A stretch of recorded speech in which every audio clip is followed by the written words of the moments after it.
Hello and welcome to the EDHRECast. My name is Joey Schultz and I'm joined as always by my fantastic co-hosts. First up, when Guillaume, master chef, the new Golgari cook from Strixhaven, starts making up those food tokens, he knows that he's going to go asking Guillaume for seconds and for thirds. This is Matt Morgan. You know, contrary to popular belief, when you pass away, it's actually your eyes that die last because, pupils are known to dilate. I appreciate it. I can get behind that one. Did you see what I did there? I see what you did there. Love it. Up next, he doesn't care about Guillaume's food tokens at all, but he does want to know if Guillaume is hiding a rat colony deck underneath his chef's hat, because then he can recreate the entire Ratatouille musical just in the commander deck. It's Dana Roach. Having seen the initial spoiled cards for Adventures in the Forgotten Realms, I'm getting kind of into the idea of a D&D set. So I'm mostly hoping we keep getting really on-theme cards. Rain of Mountain Dew feels like the kind of thing that would really match the set. Storm of Cheeto Dust maybe is the kind of thing that I think is really going to fit in. So I am officially now on board with this whole thing.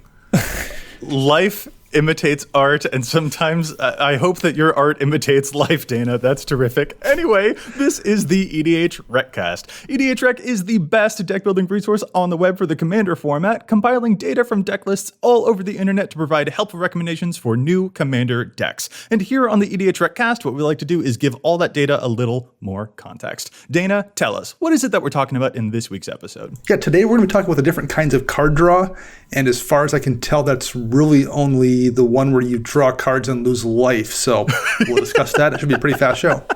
Good to know where your head's at. Yeah, no, this has been a really big listener request, is for us to cover some of the most popular types of card advantage spells in Commander, but also their place within the Commander decks and how they can work within Commander decks. Because card draw, as it turns out, is really, really nuanced. It's a pretty big blanket term for a lot that's going on underneath that umbrella. So before we get to our main topic, which should be a whole bunch of fun, we are going to pause real quick and give a huge thank you to the folks at the Command Zone podcast. They handle all of the post-production work on our podcast here, making it look as awesome as it does. And we want to thank our sponsors for the show, too. The EDHRECast is sponsored by Card Kingdom and TCG Player.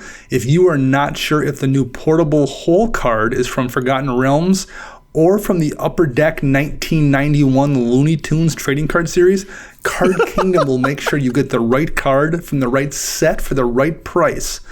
Similarly, if you're worried the Vorpal Sword you're ordering might accidentally be from the 1974 Alice in Wonderland Wonder Bread trading card set, TCG Player will make sure you get the right one as well. Simply go to EDHREC and click on the card in question, choose the vendor link down below, and doing so supports both the site and the show. Dana, that was the most magical sponsorship plug in the entire... I hope that people weren't skipping past the sponsorships so that they could hear that. That was terrific. I just read the copy they sent me, Joey. I'm sure. Anyway, what else do we got going on, Matt? Well, all we have is just patreon.com/EDHRECast. There's nothing exuberant like Dana's pitch there.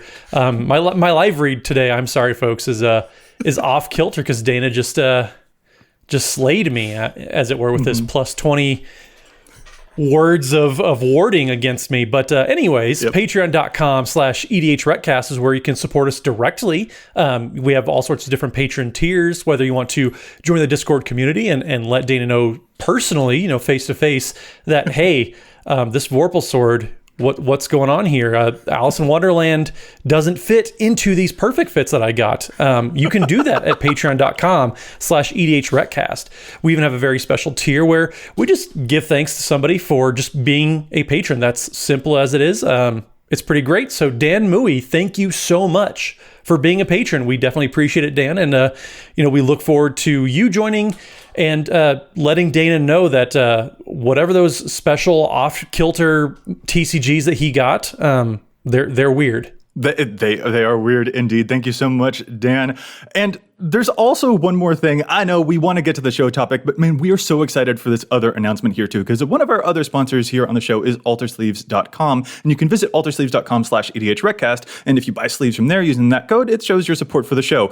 That That's not the only thing, though. It's not just like, oh, it's a sponsorship. No, we have our own custom sleeves that we are finally ready to announce. So you can go to altersleeves.com/EDHRECast and purchase your own custom EDHRECast member sleeves. Each one of us has put our likeness onto a sleeve. The art is done by Andre Garcia, fan of the show, terrific artist. You can see each of us as one of our sort of signature cards, I might say. I get to be represented as a Sir Conrad the Grim, which is awesome. I get to do so much damage as Sir Conrad. Matt, not to be outdone, is an EDH Reclamation Sage. It's just terrific work. And Dana, I'm so happy with yours because all the card draw that we're going to be talking about in this episode, we get to see you on a Reliquary Tower, making sure that you hold on to all of those cards. So yeah, if you're wondering why that Reliquary Tower is winning in the art, it's my fault for leaning on it. Yeah, this is just so terrific. We are also going to be having a patron exclusive sleeve coming up soon. It's not quite done yet, but it will only be available for our patrons. It's really awesome, but these ones are available for you to buy. It's just such great work. Andre just hit it out of the park. And Matt, I look forward to using you as an EDH Reclamation Sage to destroy your own artifacts and enchantments in the next games we play. Well, I mean, I was actually already on a Magic card. Enthralling Victor is actually my likeness put onto a Magic card.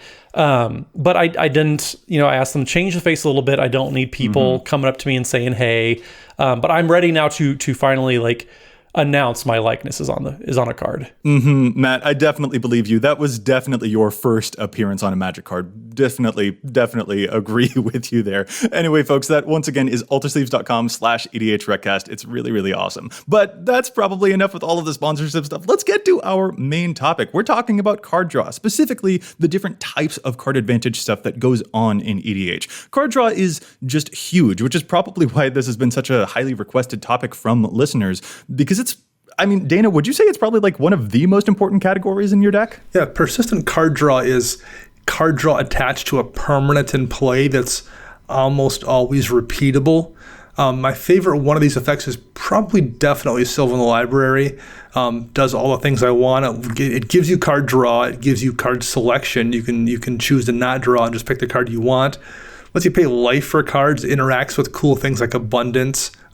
So if I'm playing a green deck, there's a really good chance I'm putting a Sylvan Library into it. And Matt, your thoughts? Are you a card drawing fiend like Dana is? I mean, I wouldn't say I'm a fiend like Dana. Dana definitely qualifies as a mesmeric fiend for card draw. I would say I'm definitely a fan, and I mean, it's just one of those major categories in any deck.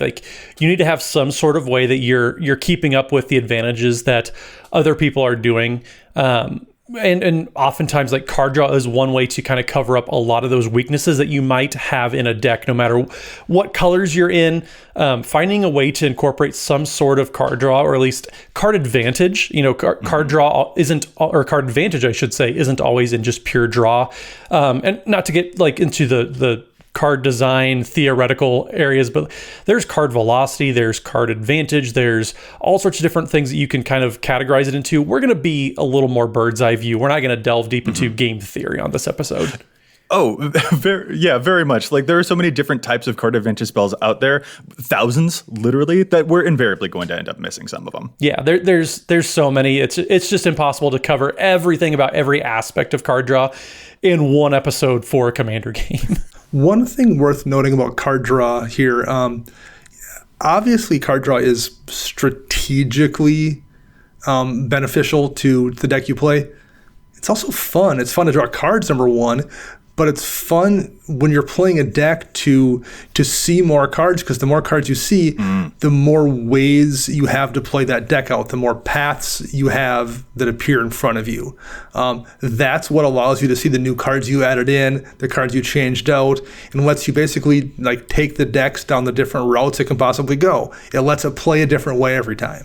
Yeah, no one wants to be stuck top decking over the course of an hour-long game. So it is an integral way to make sure that you don't get stuck in exactly that scenario. But there are a lot of different ways that you can go about it. And different deck types want different types of card advantage. So that's kind of what we're going to tackle here. We'll go through some different types and hopefully highlight some of the different deck archetypes or different reasons that you might want those specific versions of card advantage. We'll start off with some consistent draw effects. The things that are going to sustain you over a longer game because they will, without you needing to pay a bunch of extra mana, for example, they'll just give you extra stuff coming in. I feel like Rhystic Study is probably the first example that we have to shout out here, or stuff like Phyrexian Arena, another really classic one where you draw extra cards and other people have to pay to stop you, or you'll just pay a little bit of extra life as it happens, but you're just always going to get cards coming in. And so as turns go on over the course of a long game, you'll get more cards. I'm a big fan of Sylvan Library in this category, which I mentioned. 2 mana is very, very efficient for a card that lets you get 2 additional cards every single turn. I mentioned I love paying life for cards. Life's a resource, and if you don't use it, trading it for cards, someone's just going to take it from you anyway. So you might as well use it all up. Well, and one thing I noticed about the cards you guys are throwing out is they're pricey cards, because like card draw is just inherently so extremely powerful in a commander game that everybody wants these. And, the more people that want these cards, they get a little more expensive. But I have one. Well, it's me, so it's on a creature, duh. But Nezahal Primal Tide is a fantastic card. Like, if you are in the instance where, like Joey set up, you're top decking, you only have one card, Nezahal Primal Tide is going to catch you up extremely fast. So Nezahal is just 5 blue for a 7/7 Elder Dinosaur. It's kind of in the same cycle that the Atali Primal Storm was back from Ixalan. But it's just, the spell can't be countered. You have no maximum hand size, so you have Reliquary Tower type of effects built in. And then whenever an opponent casts a non-creature spell, you draw a card. So there's no there's no Rhystic Study type of tax on it. It's just you're going to be drawing cards right away. And then Nezahal also is kind of hard to remove. You can discard 3 cards, and then you basically flicker Nezahal. So like there's built-in protection there. It's just, it does so much, and it's $1 compared to a lot of these other staples that we kind of mentioned already. Yeah, I like to call that one the grown-up version of Mystic Remora, which also draws you cards when other people cast non-creature spells. But those ones, even though the first turn you play them, they're not going to net you any cards, over the course of enough turns, they are going to net you cards. And that can be really good if your deck likes to sustain itself. If you know for a fact that your deck is going to last a couple turns longer, and it's not like a very aggro type of deck, that can really sustain you over the course of a longer game. And it's something that you can maybe manipulate. If you like having your card draw on creatures like Matt does, I love reanimating things like Nezahal all the time. Well, and the nice thing about Nezahal too is it scales with how powerful your opponents are playing. Mm-hmm. So if they're casting 4 or 5 spells per turn, like you're drawing 4 or 5 cards, and like just one turn of that, like it doesn't matter if you don't get to untap with Nezahal, because if they did that, then you already caught back up. Yeah. But Matt, since you talked about, draw that is in some relation to creatures, let's actually move to that, because that is kind of its own category too. Card draw that happens when you play creatures or when your creatures enter the battlefield. What are some examples that hop to your mind when it comes to that slightly different version of the category? Well, how much time do you have? Because this is where I could just talk for a whole episode. But I think my favorite that's come out in recent years is Guardian Project. That's just an enchantment for 3 and a green. And man, if you're casting creatures, you're having them enter the battlefield, Guardian Project is just going to draw you a lot of cards. If you're playing 30, 35 creatures, you probably want to consider Guardian Project and make that, it's a $10 card now, but like that's a major investment towards just the quality of your deck if you're casting that many creatures. It's already in over 36,000 decks, Guardian Project. It's such an amazing card. Yeah. Yeah, a lot of these things kind of count for multiple categories. Guardian Project is a permanent draw spell functionally, but it's also one that's tied to a creature. It's a creature draw spell. In this case, I would count it as a creature draw spell because it primarily cares about creatures, and that's where the ceiling is. If you are playing in a heavy creature deck, that's what's going to turn Guardian Project into a crazy strong card. Oh, goodness. And things like this that reward you for doing the thing green already wanted to be doing, in this case, casting creatures, are one of the reasons people tend to cite green as being the strongest color in Commander. Yeah, green will get card draw just tacked onto a random Zendikar Resurgent. And like that front loading, like immediately refunding your creature when you've played the creature, that's huge, because then even if you get blown out by, board wipes or something, you were rewarded with a card in hand just for playing the creature. Like, that's not an effect that green has always had. Usually green would have to wait a turn to be able to draw cards off of its creatures. But now the card draw is coming front loaded, and I feel like that completely has changed the game for green and made it very, very powerful. Considering that cantrips are a category all to their own, turning every single creature into a cantrip is insanely powerful. If you're playing, like I said, even if you're playing 20, 25 creatures, any of these effects can be extremely powerful for you, and you can draw 4 or 5 cards very, very easily over the course of just a couple turns. Yeah. Now, there is a white version of this, Mentor of the Meek, which you can pay to draw if you've got tiny creatures. I don't know if that one's falling out of favor for most people. I feel like it is in my experience. But Matt, I know that you have a particular penchant for a version that is still not yet printed in paper called Inspiring Commander. You're going to get me on an Azuri Claw Progress style rant here. Man, you are correct. Mentor the Meek has started to fall out of favor. It would have completely fallen out of favor if we could get Inspiring Commander. That is a card that is only available on Arena for some reason. But that would be such a wonderful addition to Paper Magic. So Watsy, if you're hearing this, which I know you are, you love the EDHRECast. We know you do. But please, if a place for Inspiring Commander would be such a great addition to Paper Magic. Yeah, that is a white card that draws cards when you get tiny creatures for free. Like, there's no extra mana payment. It just does it for you. Like, it's one of the best card draw spells in white that just hasn't seen paper print. Watsy, please. But instead of ranting about that, we'll move on to another type of card draw category. Let's just some one-shot draw spells, just quick refills. They don't rely upon you having specific stuff in play or any specific life payments. Dana, talk us through a handful of one-shot draw spells that catch your eye. Yeah, in this category, you have things like Treasure Cruise or Dig Through Time, two cards that from the cons block that broke every format but Commander, essentially, where they are just really good draw options. Just one of those weird quirks of Commander, I guess. Yes, you need things in your graveyard for them to be as efficient as possible, but Commander is a format where you tend to have things in your graveyard very, very frequently. What's nice about these is they're always going to get you stuff. Guardian Project, for example, which we talked about, you do need to be casting creature spells to take advantage of that. And that's not always something you can rely on if you don't already have cards in hand. You need cards in hand to draw cards. Treasure Cruise and Dig Through Time, you can just kind of cast them and come out ahead. And I feel like this is a category where we start to see some of the most diversity. Like Mystic Confluence is a counter spell that can also draw you cards if you need it in a pinch. Or there's Factor Fiction, where you kind of don't know what necessarily you're going to get. Or X spells, Pull from Tomorrow is another example. So there's a lot of variability when it comes to the one-shot draw spell options out there. Yeah, and the next category kind of has some overlap with this one too, where it's just you cast one spell and it leaves you with more cards in hand than before. But one that I love that was a challenged stats of mine a while ago, Secrets of the Golden City. It's either a divination or it's better than a divination. Mm-hmm. It's just a great just one-shot effect to get you that quick jolt of card advantage back into your hand, and you just keep trucking through the rest of the turn. Well, and already I feel like this is the category where we're starting to see some of the value that comes from having a diverse spread of card advantage effects within your deck. Harmonize is a color break by all means because it is a green card draw spell that doesn't rely upon you having creatures in play. But that is a nice piece of diversity, I think. Like, that is a thing that you can use even if you've got no creatures in play compared to the other draw spells in your deck that might be dead if your opponents have been wrathing the board over and over again. So already we're seeing how it can be really important to have different types of these draw effects within your 99. I mean, this category and the next one are 100%, those Dana Roach specials, the high floor type of cards where you always know what you're going to get. You always know you're going to get some amount of cards for some amount of mana that is an advantage on that single turn. That's definitely something I pay attention to for sure. You don't only want these kind of conservative draw effects in your deck. That really limits your chance to hit a home run, to use a baseball analogy. You do want plenty of these things that are the equivalent of, I guess, a single or a double, so you can get guys on base for when you hit a home run. That's a really tortured baseball analogy at this point. These cards are Derek Jeter. They're not going to hit home runs all the time, but they're going to get on base every single time. Good job, Matt. Thank you. And Derek Jeter, for the Joseph that doesn't know, is a baseball player who does sports. Thank you.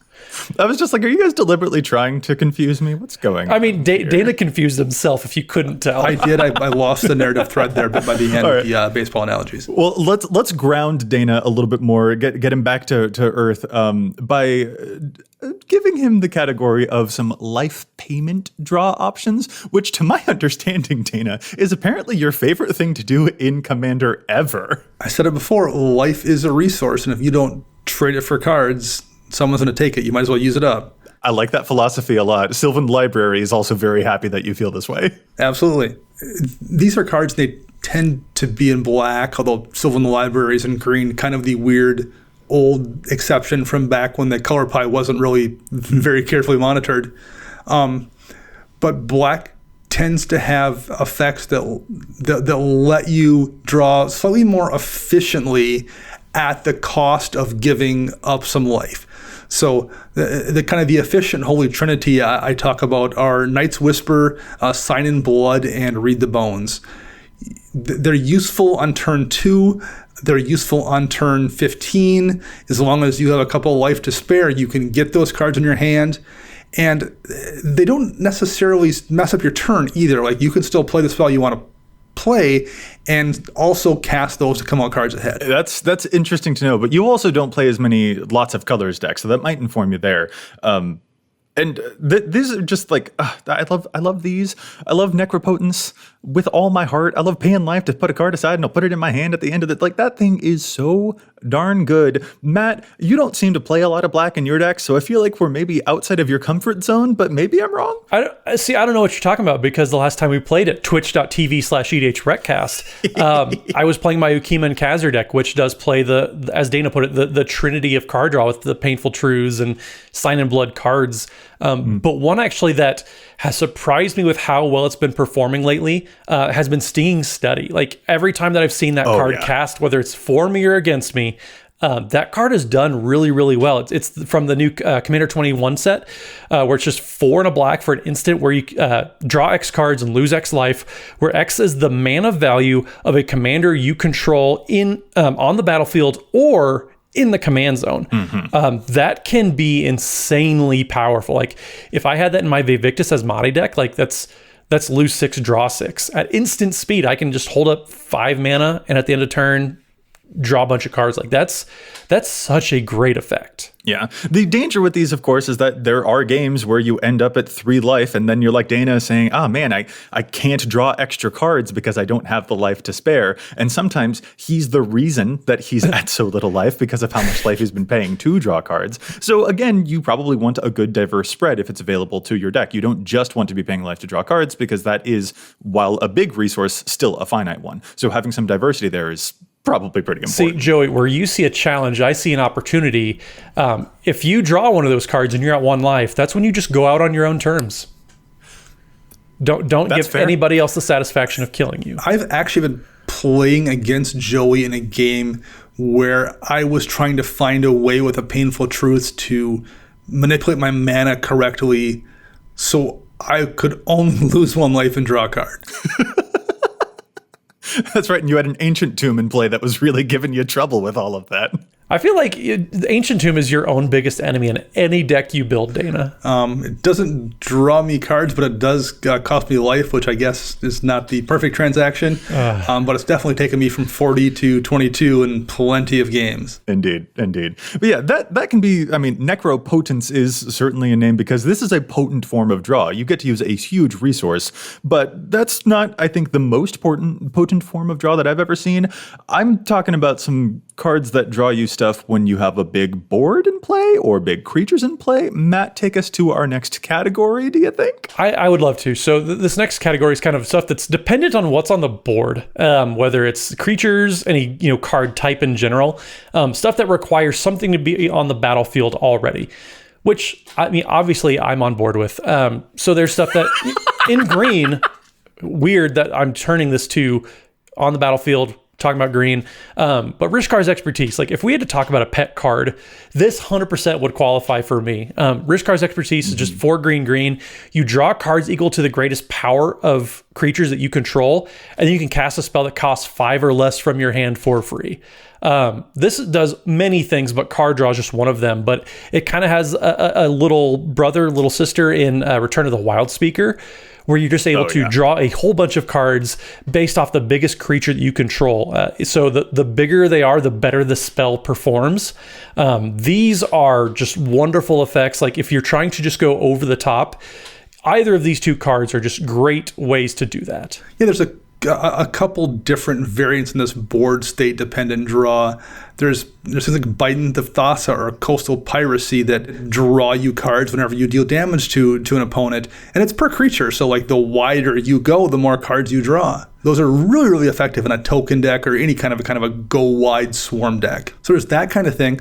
And there's cards like Decree of Pain that draw you cards for every creature you destroy when you cast it. So you're going to wipe the board anyway, you might as well draw a few cards. There's even stuff that cares not about the power of creatures that you play, but the number of creatures that you have. Shamanic Revelation, for example, is a really famous card for green. But then there's also stuff, a classic one that Dana, you will play is Minions Murmurs. You'll lose life for this one, but again, you're drawing equal to the number of creatures that you have, and that can be a really important way to have your deck accelerate even further as well. So we talked about my favorite form of draw, and we talked about Matt's favorite form of draw, so I guess we're going to hand this off to Joey and let him talk about his favorite form of draw. Yes, thank you, Dana, because this is my favorite. This is, you guys are just objectively wrong. This is the best form of draw. It's death draw. Death-dependent draw is the best. Skull Clamp is so good. When your creatures die, you draw cards. Moldavine Reclamation is so good. When your creatures die, you draw cards. It's so good. See, Joey, I thought you liked Moldavine Reclamation, not because it draws you cards, but because you get to gain 1 life whenever creatures die. Like, that's the reason to be playing that card, right?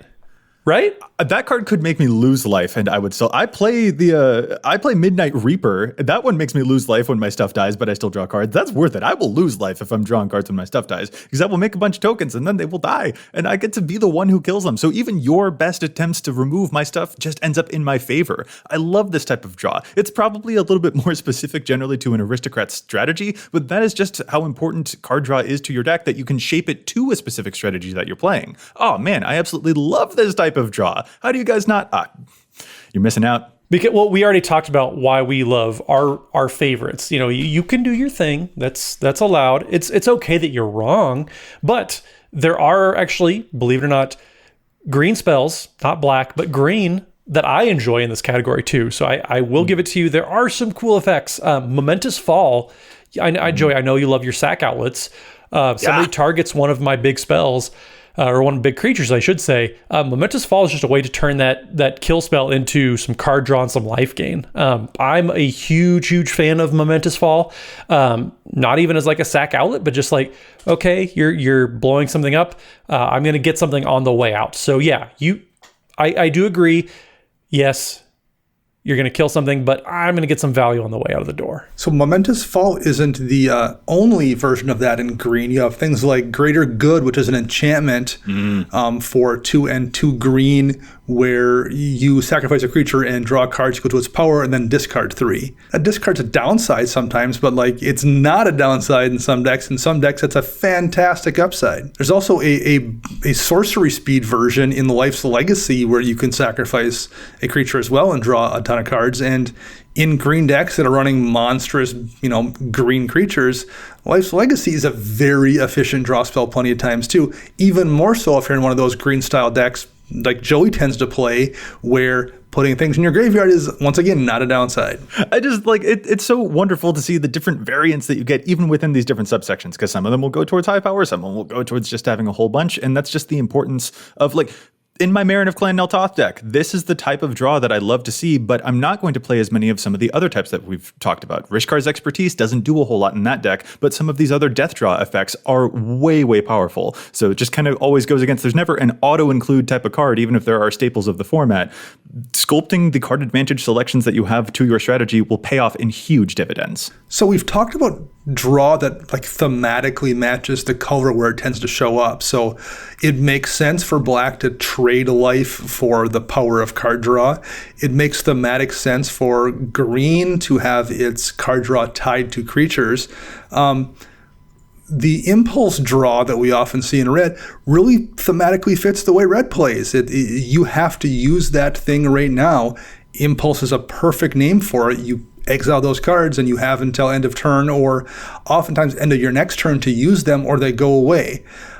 It's a really useful draw mechanic, and it really feels like something's kind of unique to red in a way that the creature draw in green and the life loss draw in black feel very unique to those colors. Mm-hmm. Matt, you probably have favorites in this category, I'll assume? I mean, for as many cards as Joey can rattle off without even blinking, when it comes to the black ones, like the red category is where I really think that, yes, like you said, Dana, WotC's done a fantastic job in the past few years just giving red ways to have some sort of card advantage without just giving them, okay, well, you just draw 5 cards.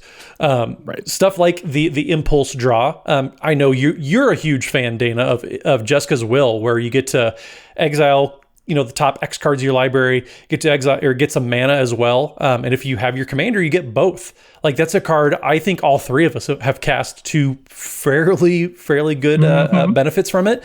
But I think one of my favorites, just for its versatility, is Outpost Siege. That one, personally, I find myself in version 1 of every single draft that has red. I'm putting Outpost Siege in there just because it's the classic, it's the enchantment. It's around for multiple turns.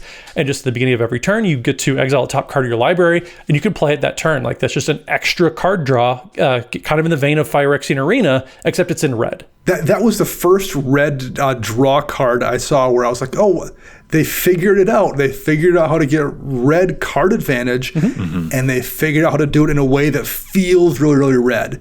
And I'm going to be putting this in every red deck until the end of time. And that's kind of how it's gone with Outpost Siege. And there are so many other versions of this too that I feel like red is able to swim in sustained card advantage. Sunbird's Invocation comes to mind, giving you extra free spells when you cast spells from your hand. Itali's attack trigger is off the charts, giving you free spells from the top of everyone's deck. This is a great way for red to not even just have the one-shot aggro stuff that we would typically associate it with, but also to have sustained duration throughout the game so that it isn't stuck top decking all of the time. This is Jessica's Will is a revelation. So yeah, a whole lot of love has got to go to this type. It definitely feels really, really well encompassed for sure. We've hit a whole bunch of card draw categories, but let's take a little breather here and maybe challenge some stats. Yeah, I mean, what else are you gonna do once you've drawn all those cards? You're gonna play the really cool cards that you've drawn, right? So yeah, let's move to that. Take a quick break from all of those and challenge the stats, because there's just so much data on EDHREC, but we don't always agree with it. Sometimes cards see too much play or too little play, so we like to challenge those. Dana, do you got a good challenge to start us off this week? I do, and it is a card draw related challenge to stats. I see what you did there. The card I'm going to talk about here is Infiltration Lens. It's a 1-mana artifact from way back on the Mirrodin block. It's an equipment, and it says whenever equipped creature becomes blocked by a creature, you may draw 2 cards. And it has an equip cost of 1, so it's very efficient to cast and very efficient to use. The problem with it is people are going to, generally speaking, not want to block your creature unless they absolutely have to, because drawing 2 cards is a lot of cards to have to sacrifice to somebody. However, there's a commander from 2014, Odric Master Tactician, who has first strike. He's a 3/4 for 2 white, and has some very, very important text here. Whenever Odric Master Tactician and at least 3 other creatures attack, you choose which creatures block this combat and how those creatures block. Odric decks tend to go very wide. They tend to be soldier, tribal, or token decks. Oftentimes a combination of those 2 things, because there's a lot of soldiers out there. Mono white also tends to struggle to draw cards. It's a perfect combination. You put Infiltration Lens on one of your 1/1 chump soldier tokens, attack with 3 or more creatures, and have someone block that one soldier with everything. The poor soldier sacrifices its life, and you draw 8 or 10 or 12 cards.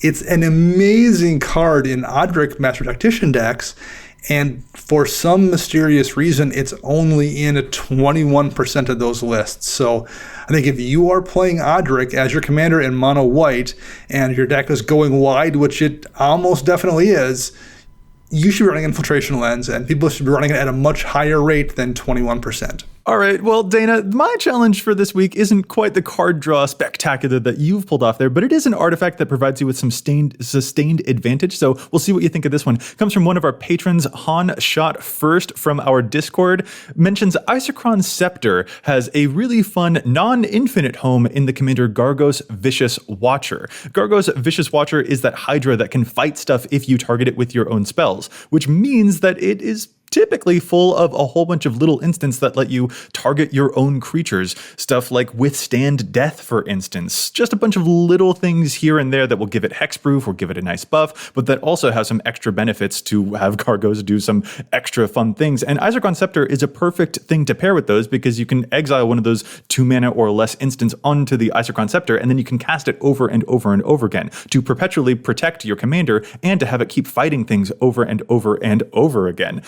Currently, Honshot First points out that there's only 13 Gargos decks that are running Izargon Scepter, and since there are an average of about 10 small instants within the Gargos deck, it's got a lot of targets that it could use. Honshot First, I'm really liking your challenge. This is some sustained advantage that is going to be really pesky for your opponents. Well, this week, I don't really have a card advantage based challenge stats, but I do have one that actually, it's a card that we've been pretty low on kind of as a show for a while, but I do think that it's finally found a home. So if you haven't checked out the articles over at EDHREC.com, Jevin Lordy does a really good series called Challenge Stats, where he basically goes through and challenges stats that he doesn't quite agree with. It's a novel idea. Some people have tried it before. Hasn't really worked for them though, but Jevin does a really great job.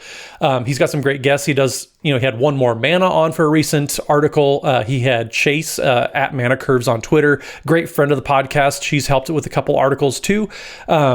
Just really great work. But Jevin finally found a home, I think, for Opal Palace. So Opal Palace is an old precon card that taps for colorless mana, or you can pay 1 and tap it, and you add 1 mana for any color in your commander's color identity. And then if you spend it to cast your commander, it enters with +1/+1 counters equal to the number of times it's been cast from the command zone.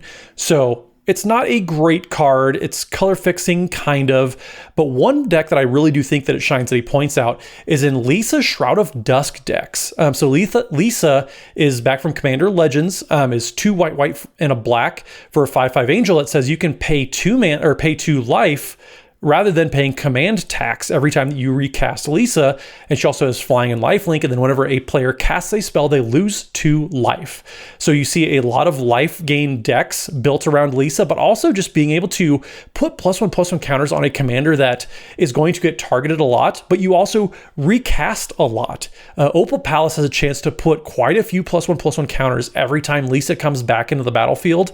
Jevin points out it's only being played in 12% of Lisa decks, and I do think that this is a opportunity for Opal Palace to be played more than that, where otherwise I think typically we wouldn't say Opal Palace is really a great card in 2021. Yeah, it sets you behind on mana to get that advantage for the color fixing, so it's not usually a good place for it, but I can see it there because being behind on the mana there, you're still avoiding the mana tax with that commander. Right. So I can see it, but also, Matt, I do have to nitpick your delivery there. You didn't have the obligatory "you are tearing me apart, Lisa" moment. And well, I was gonna say her name is pronounced Lisa, like from Sound of Music, but I don't think that works either.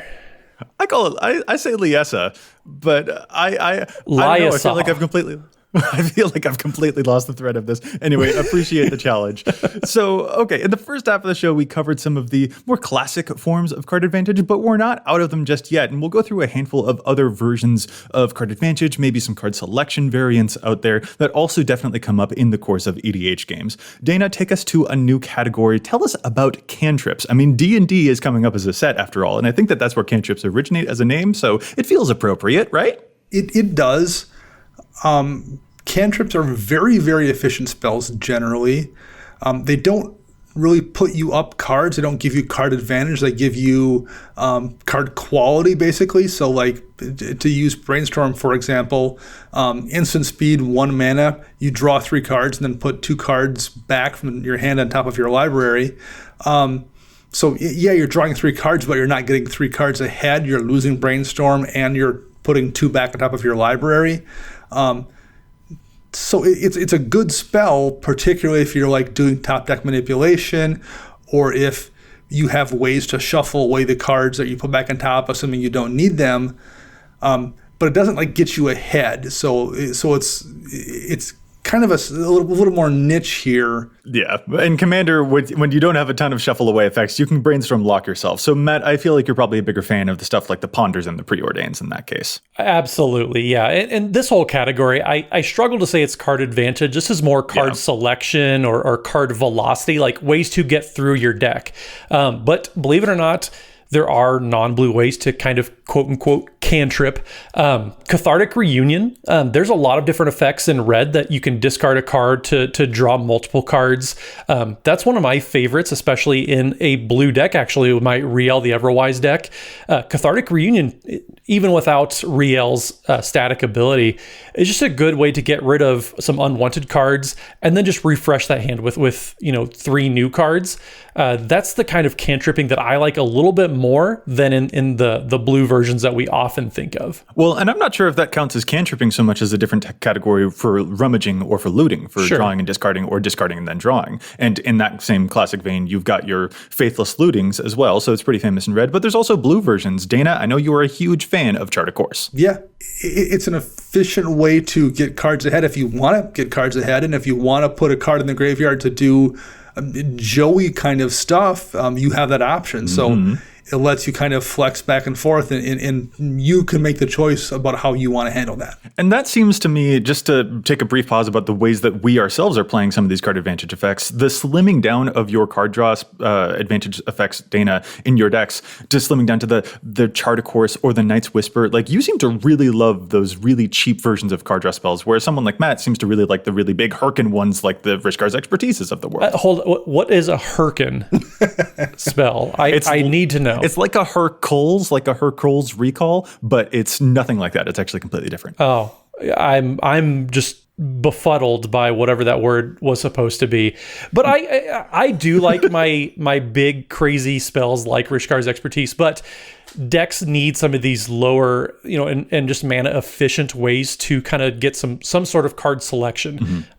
Careful Study is a great card just because that's a good way to churn through and just find answers. Sometimes you can't afford to spend 5-6 mana on a card draw spell, so you need to have some sort of balance between some of these 1 and 2 mana ways to just kind of get through your deck, get that engine going without taking too much time to set up for the other things that you're trying to do, because you can't always just spend all your mana, or in Dana's case, all of your life, just trying to draw cards. Right. But these are definitely the types of effects that are seeking to take advantage of the fact of discard. I'll play the Careful Study in a Reanimator deck, for example. Cathartic Reunion is really famous for Duretti to pull artifacts back out of the graveyard once he's discarded them direct from hand. Well, and speaking of spells that are good at putting things in your graveyard sometimes, wheel effects are super well-known commander effects, so much so that they have an archetype in multiple decks built around casting them. The ideal use of these is because A, you want cards in the graveyard, or B, because you've kind of emptied your hand out and want to refill it in a way that's more advantageous to you than it is to everybody else. And if you don't have $1,000 laying around, you don't have to only play Wheel of Fortune. There's Wheel of Misfortune, and then there's Wheel of Fate, which are 2 kind of spin-offs of the original card, but they essentially are doing roughly the same thing for pennies on the dollar, quite literally. Yeah, Reforge the Soul being another classic example, and I feel like we probably do have to mention Windfall here as well. Yep. Dana, I was under the impression that you actually kind of hate these versions of card advantage effects, though. I don't. I've seen people misplay them a astounding amount of times. It's a way to put 21 cards into the hand of people who want to kill you. Yes.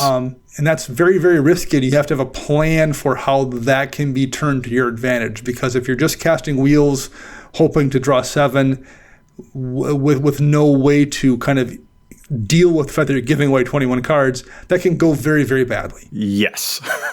Yeah, well, and I've seen it like cast into a Smothering Tithe before. The only thing worse than giving your opponents 21 cards is giving them 21 free mana along with 21 cards. But if you find a way to use them in a way that's definitely skewed towards your own advantage, they're monstrously powerful. Yeah, I think I only play one in any of my decks, and that's Reforge the Soul in Valduk. As much as like Riel loves discarding cards, I have a Wheel of Fortune in there just because I happen to have one from years and years ago. But if I were building the deck now, I would not put it in there just because of all the reasons that Dana, you just mentioned. Yeah, wheel effects don't feel to me reliable enough. They feel scary to me. This is the type of draw that if I'm building a mono red deck, I'm not going to reach for any of those because I feel like we've got other options that we can pick instead. And I'm afraid of everyone else drawing a collective 21 cards that they will probably point in my direction because I'm the one who gave them that for free. So wheels feel to me like you should probably be trying to manipulate them a little bit more yourself with your own Smothering Tides, for instance, as kind of a deck archetype instead of just a general draw spell. That's just my take, though. Kind of related to wheels are symmetrical draw effects, the Temple Bells of the world, and I guess we could also probably include the new Secret Rendezvous card in here. Temple Bell, of course, can tap to have everyone draw a card, and Secret Rendezvous is the new 3-mana white spell where you and target opponent draw 3 cards. I'm less of a fan of these as well. Is there, Matt, do you champion these? Any love for them, or? Yeah, so I've actually kind of warmed up on Secret Rendezvous. I remember the first time that I saw it, I was not a fan at all. But if we're comparing it to stuff like Wheels, where you're giving your opponent cards, this one at least limits it. So if you're playing Wheels as kind of a draw effect and you're in white, Secret Rendezvous actually isn't so bad because you're gaining just as many cards as your opponents, whereas when you cast a wheel effect, you're giving 3 times the cards as you get, whereas Secret Rendezvous at least is a 1-for-1. I still don't know if it's great, but I do think if you're playing some sort of symmetrical where people are getting equal resources, this one at least is a 1-for-1 ratio instead of a 3-for-1. So I don't hate it as much because with Howling Mine and some of those other effects, you're giving out 3 cards instead of 1 card. I mean, you're still spending the card on Secret Rendezvous, though, so I don't know. Like, they get 3 free cards, and you had to spend a card to do it. If you're in mono white, though, you can be a little desperate. Well, you can also control it, too. The problem with Howling Mine is you can't stop it or you can't control who gets the cards. Yeah. Now, if there's a person who's ahead or pulls ahead, they're also going to get a bonus card constantly. Secret Rendezvous, you can control a little bit. Like, you can give those 3 cards to the person who you've made a deal with, or you can give those 3 cards to the person that's going to die next turn anyway. So, like, the downside of giving away those cards in Secret Rendezvous, because you can pick the person getting them, I think has a lot more potential to be less hurtful than something like a Temple Bell or a Howling Mine where you have no control over it for the most part. All right, fine. I'll be the jerk. I think this card is not usable. You can be wrong. You're allowed that right. I think this card, it's not as bad as a lot of people had the initial reactions of, but I also don't think it's as great as other options that you might have.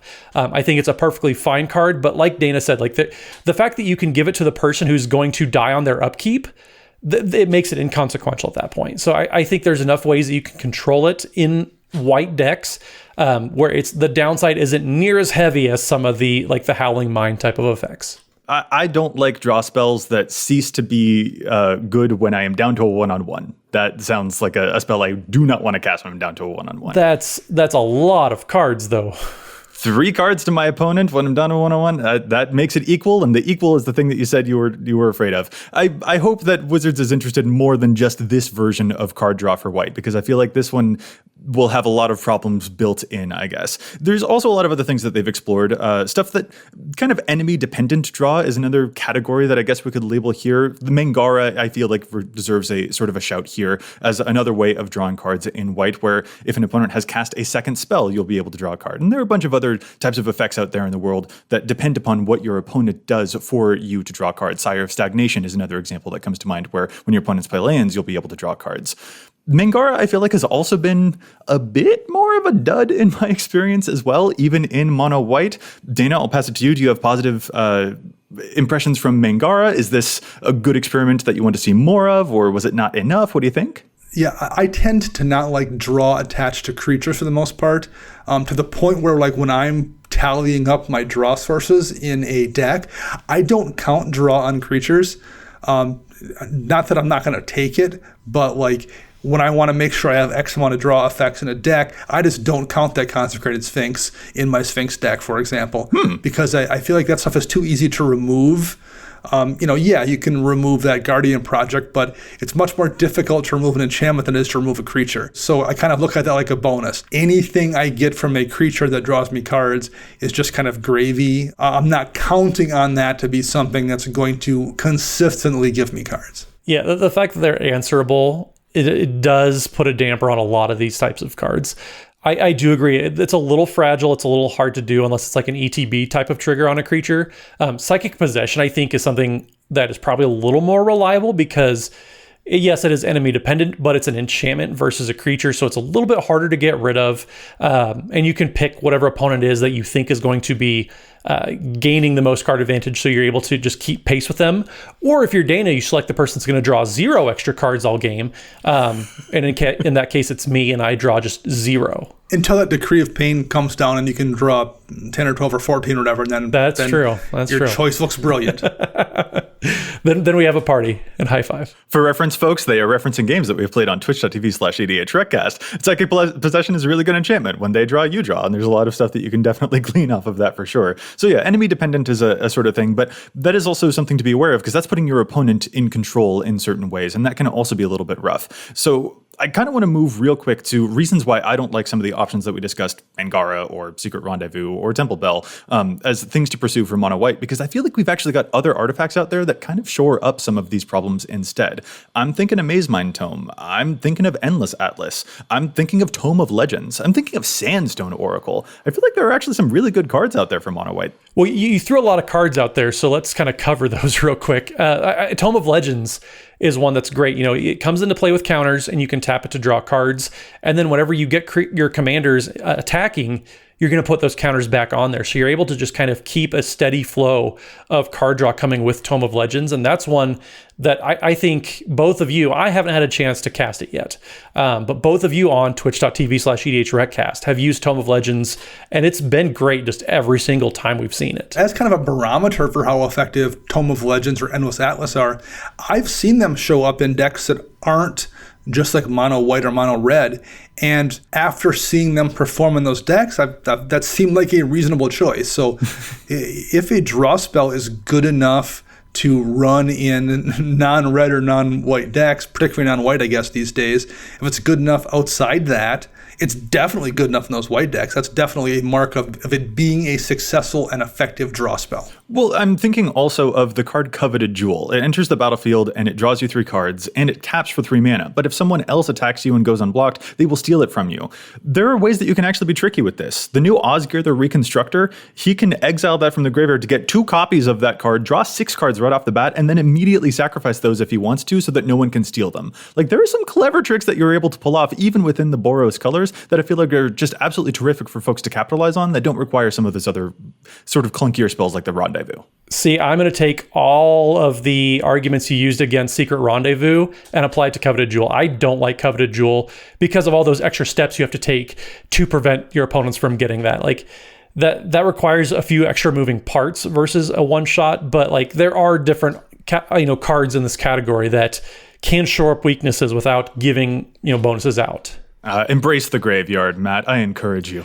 I embrace the graveyard, but like I said, there's just a whole bunch of extra work you have to go through to make sure Coveted Jewel doesn't backfire. And that's where I get discouraged. Oh, but it's worth it. You got a sacrifice outlet right there in the command zone. I think it's great. This kind of does. Then that means you can't always play it. I'm. If you don't like Secret Rendezvous, I don't like Coveted Jewel. We'll leave it at that. I like Coveted Jewel in that specific type of deck, and that is kind of where I want to turn the conversation to. Is that these draw effects that we've talked about? They don't just all go in all of the places. There are also archetype-specific versions of draw that can also really shape. Like I mentioned with the Death Draw for Aristocrat strategies earlier, there are some other archetypes that we haven't even gotten to yet that have their own forms of draw all to themselves. Dana, I think you've got a couple of decks that fit these categories, like Enchantress, for example, that probably have some different examples going into all of those. So the really obvious, way back in alpha strategy specific draw effect will be Verdurn Enchantress from way back in the day. That's so effective. There's an entire a type of deck, Enchantress decks, named after that card. It's 2 green mana and a colorless for a 0/2 creature. Whenever you cast an enchantment spell, you draw a card. Since then, there's been a handful of different enchantresses or cards that do a similar enchantress thing printed. So in that kind of deck, you cast an enchantment and draw 2 or 3 cards, depending on how many you have in play, or more sometimes. Many of which wind up being an efficient enchantment that you cast to draw 3 or 4 more cards and continue down that path. It's very, very effective. And this isn't just limited to enchantress type of effects. Pretty much any strategy has some sort of card draw option like this, depending on what you're trying to do. If you're playing an artifact deck, for example, a challenge of stats that I mentioned a while back, and then Dana has actually latched onto, is One with the Machine. So if you're playing artifact spells, or artifact decks, I should say, One with the Machine is kind of like a Rishkar's Expertise, where it's 3 and a blue, and you can draw cards equal to the highest converted mana cost, or mana value now, of any artifact you have on the battlefield. So if you have like a Darksteel Forge on the battlefield, it's just 4 mana to draw 7. So a lot of those artifact decks, if you average, 5 or 6 CMC, it's pretty reliably going to leave you paying, you're drawing more than 1 card per 1 mana. It's just great. Or also, if you just want a quick one-shot type of card, Thoughtcast is also great. It just has affinity for artifacts to draw 2 cards. So you can pay oftentimes 1 blue mana to draw 2 cards. That's a pretty great rate. Well, on the subject of artifacts, there's also total equipment strategies out there that can rely upon the amazing cards like Pure Steel Paladin to draw cards whenever you've got equipment in play, or even equipment themselves. Mask of Memory is a card draw on hit effect that you can play in any equipment deck regardless of the colors to keep up on card advantage when you're just hitting people, which sounds like a lot of fun to hit people and draw cards. Matt, I think I see why you like the combat step as much as you do now. It's wonderful. I keep telling you. Just blowing people up and then drawing cards for it. It's just getting advantage. There's also some things that care about the tribe you're choosing. Kindred Discovery in blue, 3 double blue, and whenever a creature of the chosen type attacks or enters the battlefield, draw a card. That's insane in token decks, especially where you're making 1 kind of token. My Talrand deck, whenever a Drake swings or comes into play off a spell, I draw a card. That's bonkers. Yeah, the fact that you can cast that and just go to combat, and if somebody doesn't answer it and you draw however many cards, that's so stinking good. Enter the battlefield or attack. A lot of people forget about the attack trigger on Kindred Discovery, and they should not forget that at all. That one's insane, and tribal strategies can open up tons of other doors, from Vanquisher's Banner, whenever you cast one of the specific creature type, you'll draw a card, to Distant Melody, choose a creature type and draw equal to that creature type. So once you start finding those specific archetypes, the draw options can become even more specialized. And y'all, we've only been talking about stuff that happens in the 99. We haven't even gotten to the commanders that draw cards. But that's just how cool it is within this game, that so many of these different archetypes can have all of these different ways for you to acquire card advantage and to keep up. And I just love seeing each one of those expand in all of the ways that they can. Yeah, one effect that WotC had, to their credit, has done a really good job at is finding specific ways for themed decks to kind of keep pace, whether it's a tribal deck or whatever that theme of the deck is. They're tying some sort of card draw to that, which is nice to see that, something very, very specific like your landfall deck, that's pretty specific, is able to draw cards with stuff like AC, Tyrant of Gyre Straits, because Simic needed more card draw when lands into the battlefield. Right.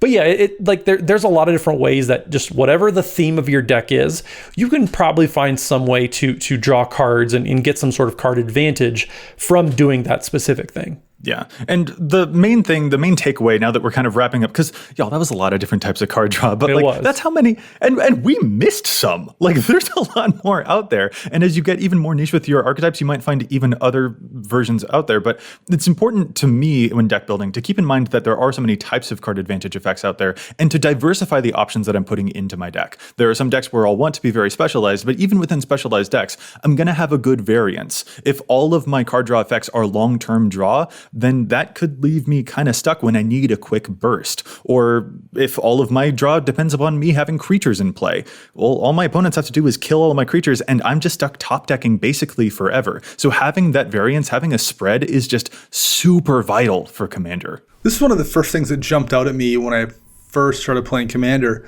I remember initially kind of thinking, I can just run a bunch of these like Blue Sun Zenith or stroke of genius kind of effect cards.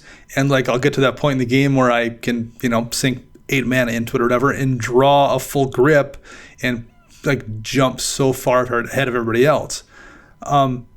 It doesn't really work that way because you need to stay alive by drawing a few cards before you can get to turn 8 or 9 or 10 or whatever. That isn't to say those aren't effective cards, because they absolutely can be, especially if your deck does something that does some kind of double duty where it can make infinite mana and you can use them to force someone else to draw and die.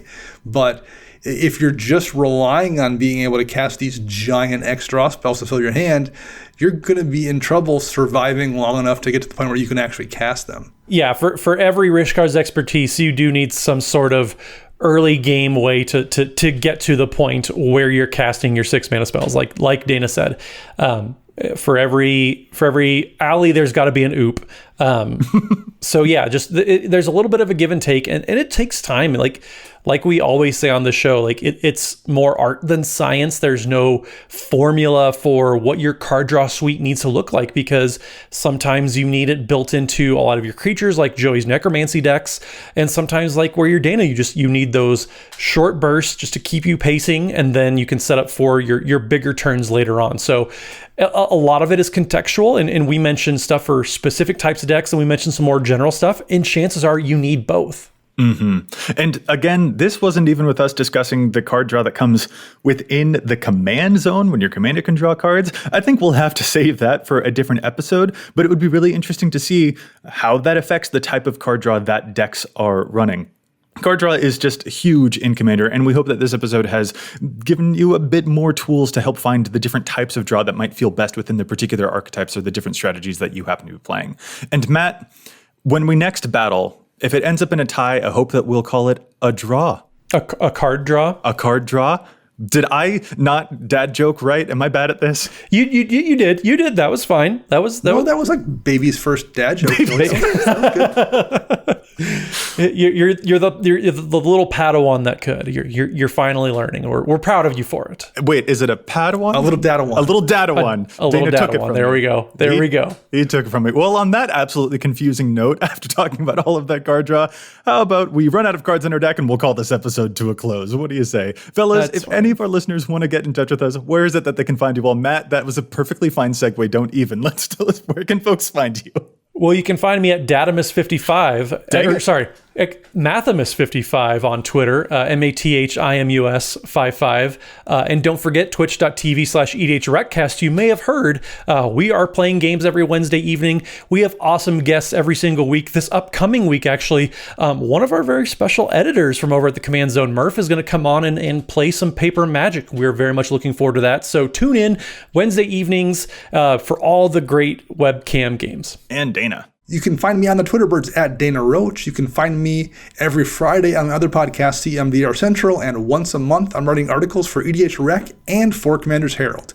And you can find all of us collectively at patreon.com/EDHRECast. And I'm Joey Schultz. You can find me at Joseph M. Schultz on Twitter, and you can find the cast at EDHRECast on Facebook and on Twitter. And if you've got a question, you can contact us at edhrecast@gmail.com. Once again, we want to thank the folks from the Command Zone for handling the post-production work on our podcast, and we want to thank our sponsors, TCG Player and CardKingdom.com. You can find them using the price info links on EDHREC or by visiting CardKingdom.com/EDHREC to show your support for the show. And don't forget, you can now go to altersleeves.com/EDHRECast and find our custom altar sleeves, so you can play your deck in style while also showing your support for the show. And don't forget to stay tuned for our Patreon exclusive altar sleeve coming soon. Listeners, we'll be back at you next week with more data and insights. But until then, remember, EDH wreck your deck before you wreck your deck.